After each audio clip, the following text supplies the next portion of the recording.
राजा और रानी की उल्टी कहानी। सीख। सच्चा प्यार रुतब्बे नहीं, समझ और भरोसे से बनता है। बहुत समय पहले की बात है। सूरजपुर नाम के राज्य में एक बड़ा ही विचित्र राजा था। उसका नाम था राजा वक्रराज। वह हमेशा उल्टा सोचता था, उल्टा बोलता था और तो और उल्टा ही शासन करता था। वह कहता, जो ज्यादा मेहनत करे उसे छुट्टी दो, जो सोता रहे उसे इनाम दो। प्रजा परेशान थी, लेकिन किसी में राजा का विरोध करने की हिम्मत नहीं थी। एक दिन एक रानी उस राज्य में आई। उसका नाम था रानी सिद्धिमा। वह एक पड़ोसी राज्य की राजकुमारी थी, बहुत बुद्धिमान और हिम्मती। रानी ने राजा से कहा, महाराज, क्या आप मेरी एक चुनौती स्वीकार करेंगे?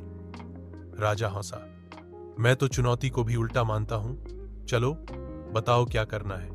रानी ने कहा, अगर मैं तुम्हारे उल्टे राज्य को सीधा कर दूं तो तुम मुझे रानी बनाओगे और हर बात को उल्टा करना बंद करोगे। राजा ने मान लिया। अगले दिन से रानी ने काम शुरू कर दिया। उसने पहले गरीबों को भोजन देना शुरू किया, फिर मेहनती लोगों को इनाम। लोगों को हंसी आई, खुशी मिली और राज्य में पहली बार सही न्याय हुआ। राजा ने देखा कि सब खुश हैं तो सोचने लगा, शायद सही ही उल्टा होता है। कुछ ही दिनों में राजा ने उल्टा बोलना बंद कर दिया और सही शासन करना सीखा। राजा बोला, सिद्धिमा, तुमने मुझे सही रास्ता दिखाया। अब तुम मेरी रानी बनो और साथ मिलकर इस राज्य को चलाओ।